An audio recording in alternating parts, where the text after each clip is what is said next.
Ladies and gentlemen, welcome into the Duval Dive. I am Kyle Nash, a student of the game of Fans First Sports Network. And I'm Travis Holmes with BigCatCountry.com. And you can find this thing on the Bleav Podcast Network as we're doing the stuff with the Duval Dive, but not just the Duval Dive. The Bleav in Rams crew has come back. It's London time, just like they promised. We had fun coming in with you guys last time. Let's do it all again. Erin, Coscarelli, Tyra Jagman, welcome and thank you once again. A tip of the glass to you, friends. Cheers, guys. Thank you for having us. We're really excited. Only drinking water. You see what I have to put up with over here? I mean, have some fun, Tyler. No, we're excited. We're excited. There's a lot to talk about this week. I mean, Rams and also, of course, with you guys. And dig in. Yeah, no, I'll bring my Hennessy next episode. How about that? When the Rams win. He's already doing it off the top. But see, and that's the thing. It's funny. We're bringing up Hennessy and adult beverages. As drunk as this year's NFL is, folks, I got to tell you, among it, I mean, sure, the Jags being 4-2 is a surprise. The Rams holding on being 4-2 is also a surprise. And Tyler, I know listen, you had criticisms of Trevor Lawrence last time we spoke, and we'll forget about the fact that they were perfectly justified and fair. I think where the Duval Divers, the Duval Devout, Travis and company are okay is that your Rams took care of business and beat the Colts, so you're coming in here just redeemed and everything's okay. But from that standpoint, like we bring up beating the Colts, overall 4-2 at this point in the season, where the Rams are out now, I feel like this is a good question for both of you. Is this kind of this is where the Rams were expecting to be at this point in the season? What's kind of the litmus test there, the state of the fanhood, so to speak? I mean, if we look at last year, we're in a lot better place, right, Tyler? What they were 1-4 heading into their bye. And I think after the Jags, the Rams have a bye, and then they play the Saints, right, Tyler? So 4-2 for us feels very, I think we're tied 3-way tie in the NFC West. I think the biggest issue for me, and Tyler and I have talked about it a lot, is just the inconsistency and the fact that they shouldn't really even be 4-2 at this point. I think that they could have been 6-0. But just some missed opportunities. Like why did they lose to the Niners? They could have beat the Eagles. I think we're still trying to figure out week 7 who this team is, but I digress. Tyler, what say you? Yeah, I think the Rams, the word is content with where they're at. I mean, let's face it, going into the season, there was uncertainty if Matt Stafford was going to hold up past week 1. Take a hit against the Houston Texans. We were all bracing ourselves every time he got hit in that week 1 game. And so for him to make it into week 7 healthy, Devontae Adams, their connection still needs to develop a little bit more, but he's second in the team in receiving yards and tied for the team in touchdown receptions. Puka Nacua is taking the league by storm. Yes, his ankle injury is a concern. Sean McVay did say he's day-to-day. I'm hearing that it's probably a long shot for him to play on Sunday, but overall, I do think this team they should be content with where they're at, and they need to get a win in London so they can reassess during the bye week and get healthy and kind of really shore up some of the areas that Erin was alluding to, like playing a complete game in all 3 phases. It's been sometimes special teams that's killed them. The Eagles game comes to mind. Sometimes it's been just defensive lapses against the 49ers, letting Mac Jones look like a young Joe Montana or Steve Young back there. I mean, and Christian McCaffrey having a good game. And, so I really do think this Rams team, yes, they have all the talent to to represent the NFC in the NFC Championship game. However, it's just if they can put a complete game together. And then, yes, Puka Nacua's ankle injury looms large because you definitely need to get them healthy because Matthew Stafford might be the engine of the Rams offense, but Puka Nacua is the wheel that keeps the train moving. So they need him helping. If Jackson Smith-Njigba for 162 yards last week is any indicator of receiver getting off the ground, could be problematic for the Jags. But, I think we talked about it a little bit. Granted, like I said, like I said last time we talked, Cooper Kupp isn't a factor anymore, but I feel like throughout the season at some point, some sort of injury befalls the Rams. Unfortunately for the Rams, it's not Stafford at this point. But, I mean, hey, Travis, listen, consistency in penalties sounds familiar, right? Can we avoid making that happen? Very familiar, but I mean that we've already kind of hinted at, talked around the elephants in the room on this one.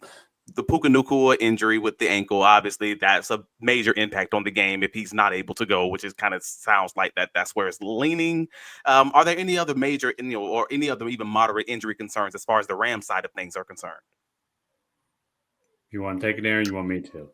Well, I mean, I think that, we had spoken last week with needing better depth in their secondary. Cornerback has been seeming to be an exposed situation. And, I guess what some issues on the offensive line. But, I think for me, the thing, when you ask about X factor heading into this game, it is unlikely that Puka Nacua is going to play. And then, of course, with their bye, why would they rush him back if this is a potential winnable game? I mean, I'm just wondering when we're going to start to see 12 personnel, which is what something Mina Kimes has mentioned. And Tyler Higbee last week was their leading receiver on the day with 40 once Puka was out. So I think that, as Tyler and I have talked about, diversifying this offense might be an opportunity with Puka not being in. But what do you think, Ty? As far as the injury front, I know that Puka Nacua is the big one, and for the most part, the Rams are relatively healthy. But yeah, they need to get their running game going. I always say that. I feel like Blake Corum and Kyron Williams have both been inconsistent. They both had huge fumbles in opportune moments this season. And yes, I guess statistically, you look at Devontae Adams' numbers and say, okay, he's having an okay season. But there have been connection issues with both of them. Whether that's Stafford missing Adams in the red zone or a crucial third down, or even Adams not being in the right place and the ball being slightly behind him and him not catching passes that you would think that he'll be able to catch. And then also on the defensive side of the football, Erin knows this. I was kind of critical of the Nate Landman signing, but he's been kind of a revelation for the Rams. But the middle of their defense, still the linebacking corps, leaves a little bit to be desired, especially being able to cover tight ends, cover the middle of the field, stop the run. And then their secondary has also been a point of weakness throughout this season. Really, the strength of the Rams defense is their front four with a Jared Verse and company. And if they are able to rush the passer and able to impose their will, then the Rams are going to be in good shape in London. But if the Jaguars can somehow, protect Trevor Lawrence, and if he has time to distribute the ball to those playmakers on the outside, then it's going to be a long day, because the Rams have shown that their pass defense and their in the middle of the field is vulnerable in their defensive scheme. Did you see Travis smile when you brought up Jared Verse? Let me tell you, Travis is plenty versed when it comes to Jared. He wanted that draft pick back then. Okay, I did. Yeah, you mentioned the linebackers in that situation there, Tyler. Braden Strange being on IR currently is something that works in the favor. I'm not saying it's Puka Nacua big, but that's certainly something that can hurt you a lot less with Hunter Long and Johnny Munt being the guys there too. Travis is, as he's walking through, he mentions Jared Verse. We're fresh off of talking about how much struggle the offensive line had. I was very clear in this past week's edition of The Good, the Bad, and the Spotty that the offensive line had their worst game against the Seattle Seahawks. Absolutely. You said that was the best line they had faced to this point, regardless of how I felt, whether it was the Texans or them. It's a fair contest to that point last week. Certainly they looked like it, and then you're stepping into London doing battle with this crew. Ouch. So that's that's exactly where I'm heading on this one though. Like, and I still, even after rewatching the tape from last week for the Jaguars O-line, still Bleav that was the best defensive line that they had faced. But not that they had the most top end guys, but they just have multiple. They have so many above average to maybe right below that elite level of guys that you can't figure out who to help. And because you can't figure out who to help, it's like all these guys are on an island. And then they are also a team who was third in the league at the amount of times that they throw stunts at you. Like the Rams are 6th in the league, but the Seahawks are 3rd. So like they capitalize on 2 issues that the Jaguars have. One with the athleticism of certain guys on the O-line, but the other part is their communication was lacking as far as their ability to kind of pass these guys off on those stunts. So it's going to be another week of that with these Rams, because to that point, they're going to do it also. They may not have 3 guys like DeMarcus Lawrence, Leonard Williams, and Byron Murphy, but they still are going to definitely have at least 2. And I don't know if you both agree with that. That's my take of it. Like, do you think the Rams like defensive front as far as the pass rush game is deeper than maybe I'm giving them credit for? I just wanted to verify. Yeah, Byron Young leads the team in sacks. And that's with Jared Verse on the team. Well, that's what I mentioned Braden Fisk. And then I mentioned Braden Fisk. So, I mean, you have 3 good guys right there, and Poona Ford as well. I thought Poona Ford was one of the most underrated signings free agency, the nose tackle. So you talk about a Rams defensive front that's arguably top 3 in the NFL, in my opinion. And I'm not just saying this because I cover the Rams and live in Los Angeles. You look at their talent front, I really do believe so. And the weakness of their team, I've said, is linebacker and secondary. So if you can expose that part of their team and block up front, then the Jaguars have some advantages.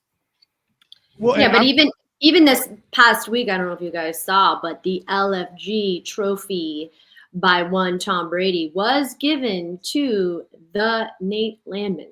So hasn't he had 31 tackles in the last 2 weeks, 17 against the Ravens? And I think, when we kind of explore what we saw for the Rams, at least against the Ravens, I think coming into the game, the Ravens had the worst scoring defense, and the Rams put up a paltry 17 points. To me, it doesn't feel all of that impressive when you look, you guys are familiar with traveling to London. The Rams decided they're going to stay in Baltimore until that Friday before, and then they're going to fly like Friday or Saturday, play the game, and they're coming right back. So, it's been interesting where, yes, the bright spot has been the defensive line. The middle of the defense questionable, and certainly their secondary with some depth issues. We'll see how this, I think, to me, week 7, and we keep saying this, but week 7, I feel like we're going to start to see what these teams look like and more of their identity emerging, because I feel like for the Rams, they're just so good on paper. These ridiculous mistakes, like how many blocked kicks and field goals, and why I would say it just doesn't feel like a Sean McVay led team. And that's what I feel is frustrating, especially if you're playing a team like the Jags, who may have had not a great game last week, but certainly, still a competitor, and the Rams have to get a win, I think. Yeah, no, the opportunity is there. Now, granted, I was on earlier with Mark Moses here locally, in Orlando, Melbourne area, and he was like, this is a must win. Let's pump the brakes there.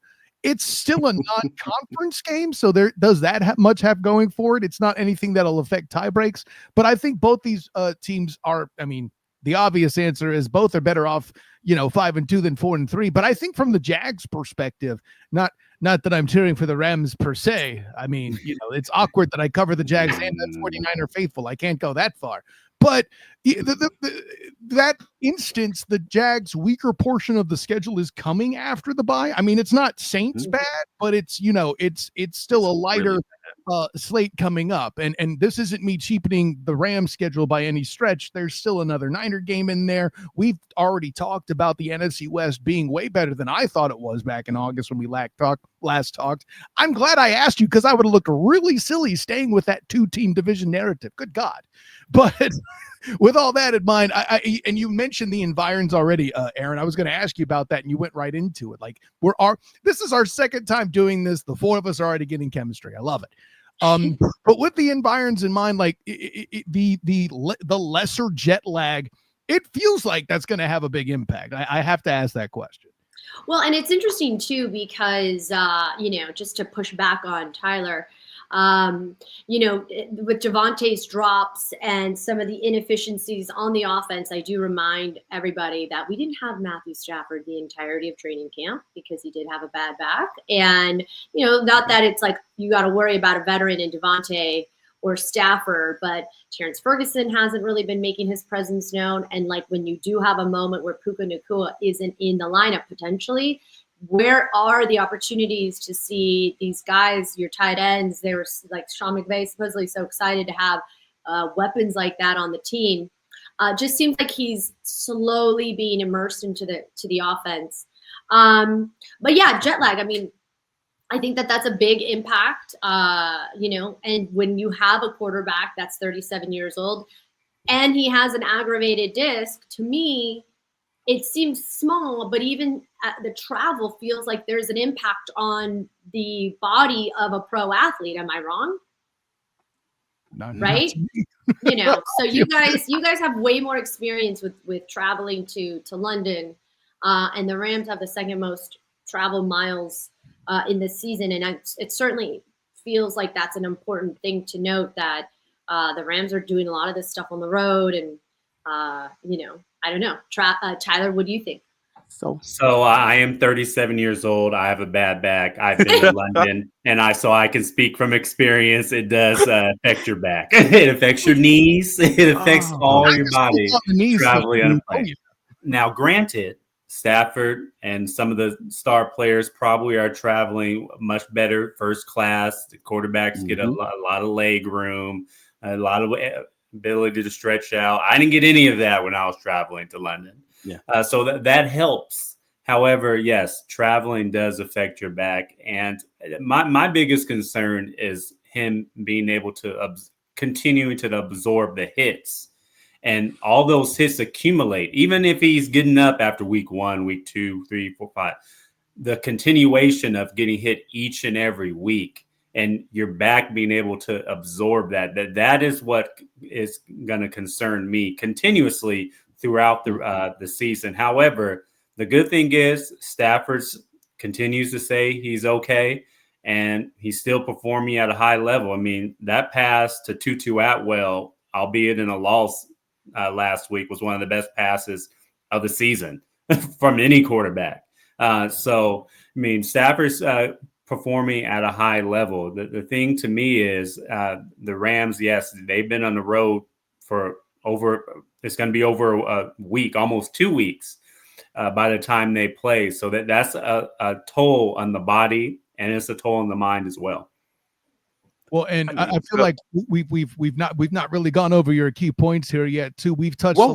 We have. So that's the fun part about it, is we actually have talked about Davante Adams. Like, the fact of the matter is, it sounds like, if I'm interpreting correctly, that the Bleav in Rams, the guys, they don't believe that this should necessarily have to be a Davante Adams week. That the fact that the team should just use this as a week to diversify the offense is what I've gathered from their opening statements. So, if that's where we are, then cool. We've already addressed that. Like, as far as the run game, you got Tyler discussing the fact that they feel that this is a great week for the Rams to reignite their run game, which is exactly what was one of my points for the Jaguars, is because at the end of the day, over the past 2 weeks, both of these teams have struggled to run the ball. And it's built within both of their DNAs, is that they're built to be efficient run teams, and both of them haven't done well. The Jaguars went from leading the league at Travis Etienne with 6.1 yards a carry first 4 weeks of the season, and then now he's at like 3.2 and 38 yards. You go from 100 yards a week to 38 yards a week. That's not winning football generally. Like the fact that they beat the Chiefs with that is amazing. So Let's yes, not leave I out that understand. Trevor took things over on the ground, but teams are Trevor had like 60 yards, keying right. on Etienne, all of that too, and I get that there as well. But speaking of the run game, we would be remiss to not bring up the second key point. You're hearing Eric Armstead's name again on the other side of the ball, Rams crew. I mean, Tyler, I'll ask you this question: that impact, that potential, is there something there that you feel confident in taking him on again now that he's aged, or is it something you're worried about because of that pass? Where does he fit into kind of your analysis in the run game and stopping that from the Jags perspective as well? Well, the Rams certainly know about Eric Armstead from his days in San Francisco, and I do believe Father Time is a little bit creepy in, but he's still a productive defensive tackle for sure. And the Rams offensive line, they've been average, a little slightly above average. So I won't say that I expect Eric Armstead to have a tremendous impact, especially on the level of where he had in his San Francisco 49er days. But games are always won. It's not the sexy answer, but games are always won between the battle of the trenches. And if the Rams are able to block well and impose their will, pass blocking and run blocking, that gives them a huge chance to win, and vice versa with the Jaguars. Like you said, both teams, their DNA have been able to run the football. That's what they really want to do. Even Sean McVay really wants to run the football. When the Rams are clicking all cylinders, they're a balanced offense, but Kyren Williams has probably 100 rushing yards or 150 yards from scrimmage and a touchdown. That's when the Rams are clicking in all cylinders, and you can say the same with the Jaguars as well. Some of us think trench warfare is plenty sexy, Tyler. Let's get that on the record.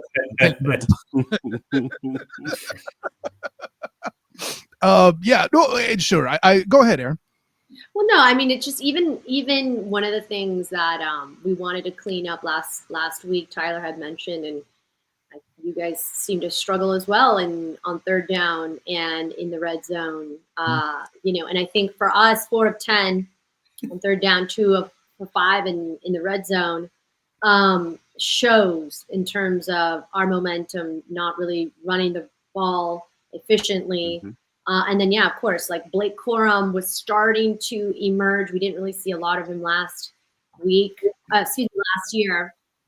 And I feel like that, to me, when we talk about the X factor, which obviously would like to see, more of our tight end set, hopefully Kyren Williams and our run game will make more of an impact, because I think we haven't seen that. And that's what I think we're going to need to lean on with Puka being potentially out, is something exciting from our run game. But a lot has been left to be.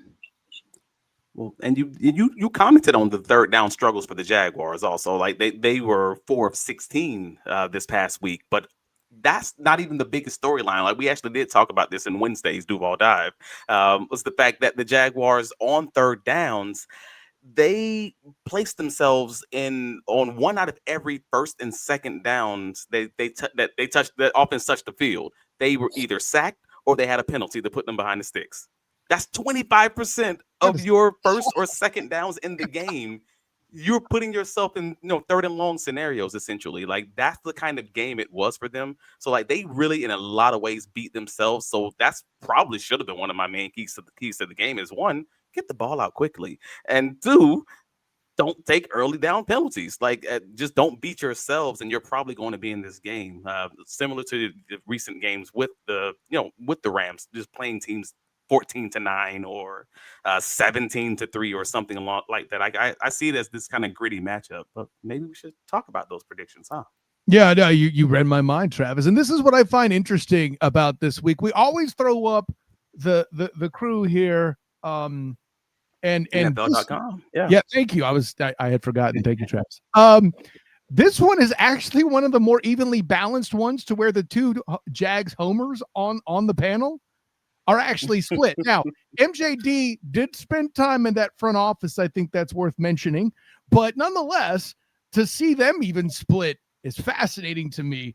to watch that happen. MJD gets paychecks by the Rams now. He's so you're not wrong, but see, maybe he's the most neutral person on the panel, having carried for the Jags and now getting paid by the. This is a great psychological bit of research here. I'm throwing that. Well, MJD himself has already stated that he tries to not pick the Jags in previous seasons because he thinks whichever team he picks is going to actually lose. So I'm just pointing that out, that maybe except for that time when he said the Chargers were going to charge her in that playoff game. That's the exception, right? But what's interesting, it's all three. Everybody's kind of like 3 points, except for MJD actually. The majority of the spread is like 23-20, 22-21. 23-20. I mean, it looks like it's still going to be a low-scoring game, and it's going to be a close game. Okay. So the Rams lead the series right now 5-1. So I'm just curious, Tyler. Let's start with you. Where do you see this landing for the Jacksonville Jaguars and LA Rams on Sunday? I have the Rams winning 26-24. See, he's got 50 total points too. See, I think it's going to be lower scoring than that. I'm one of these that feels like 50 total is high. I'm going to go 26 is close, I think. I know I'm going to nitpick. Oh, you have 50 points and then I'm going to do like 48, right? Watch. But for me, I think joking aside, I think I have a 23-20. I'm going to take the Rams simply because the offensive line is where it is right now. They're either hurt or undisciplined. I think Jared is way too versed. Fisk might end up being a kingpin. I'm just going to do all the line puns now. Sorry. And then all that. But at day's end, I think the offensive line just isn't back where they need to be yet. I think the bye will help them. I think facing the Rams front doesn't. Liam Coen, unfortunately, has a bad out against his former team, I'm afraid, just because Trent's warfare is, in fact, sexy, and it's the most important thing. I'm pleasantly surprised. I know Travis is going to pick Jaguars. Go ahead, Travis. I already know what you're going. I mean, you know me. You know me well. But I actually think I think this is going to be a week that's going to really challenge this Liam Coen, led group. I think that they got punched in the mouth this past week. I mean, I don't think it's a surprise. I think on film they're not going to be very happy with themselves, and this is going to be one of the first few challenges where I can say they got out coached last week. I don't expect to see that every week, and I expect to see a few changes as far as them not holding the ball as often as they did last week. They had 3.1 time to throw on there. That was the first time of the season they've been over 3 seconds. It just they lean into those negative play situations where being sacked on early downs. I don't see that happening again. So because of that, I see them just being smarter. If they're being smart and playing football, getting off the field and then allowing the game to come to them, I see this being a closer scoring game like that early season game between the Rams and the Texans, 14-9, little ugly, gritty game, something like that. So I'm going with the 17-14 Jaguars.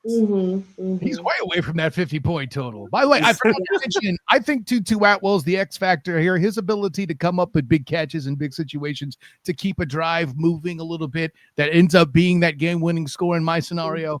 I got Tutu Atwell as the X factor there. Well, wait, I'm still questioning if Tutu's playing. Is he playing? Wait, we gotta let Erin pick because Erin always gets out of not picking. Sorry, go ahead. No, I like it. And also too, keep an eye on Jordan Whittington too, because I think his numbers are gonna go up, and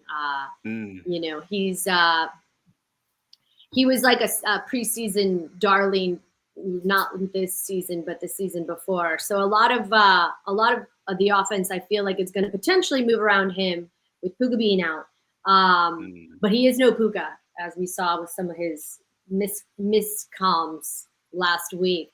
I'm going to also agree with Travis that I think it's going to be 20-17. I'm kind of with you on that. I don't feel good about more than 40, potentially 40 points. I think it's going to be a low-scoring game. Yeah, I think it's going to be a low-scoring game. I think we're going to try new things. There could be some turnovers, and therefore, we'll see how this pans out. I'm sorry. What was the other question? 2017 who? You didn't say who. Well, the Rams, obviously, who the wins? Rams. The Rams. right. No, the Rams. Well, you mentioned turnovers. The Rams are top 3 in the league in fumbles lost. The Jaguars are top of the league in fumbles forced.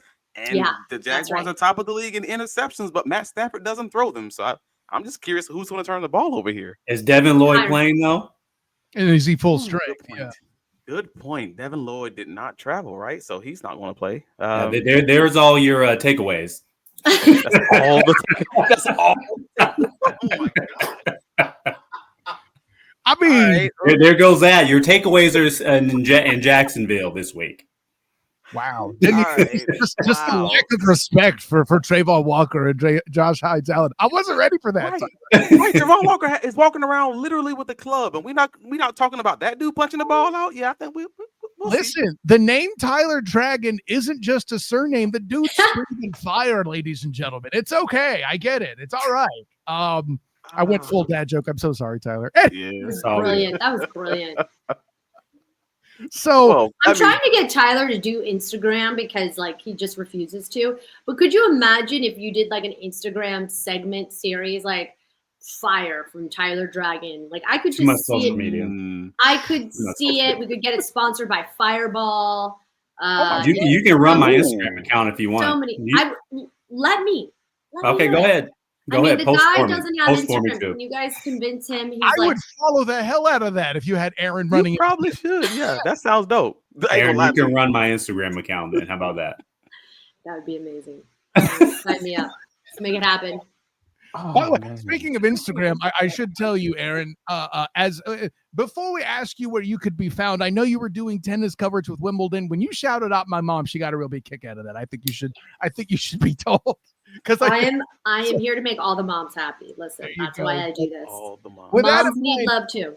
With that in mind, we're hitting that mark. You guys have lots of places to go and a lot of things to do, and we're at that point. Erin Coscarelli, please tell the world where you can be found. Yeah, just follow me on Twitter. I don't know. I say Twitter now? I think I refuse to use X. You should. I'm on Twitter. I'm on Instagram. My first and last name.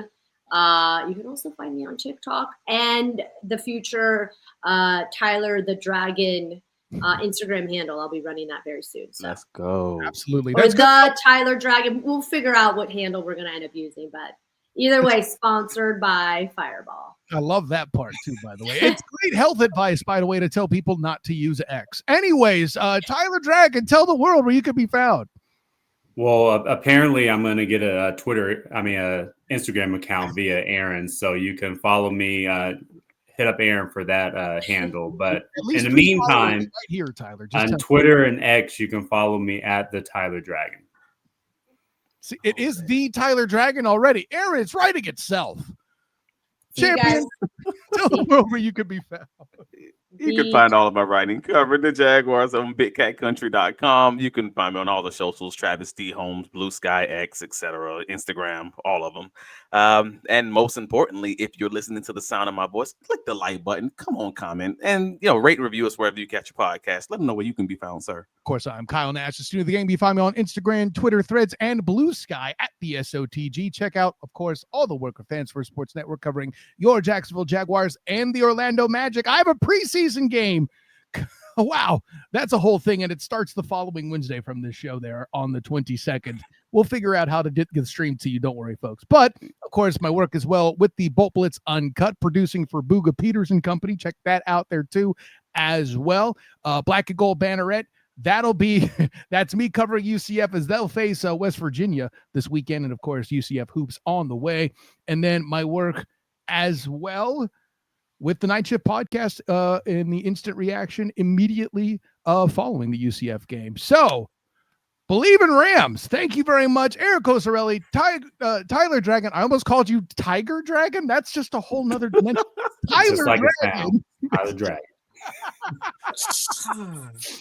Tyler Dragon and my personal champion, Travis D. Holmes. This is Kyle Nash, the student of the game. Until next time, everyone. Class dismissed.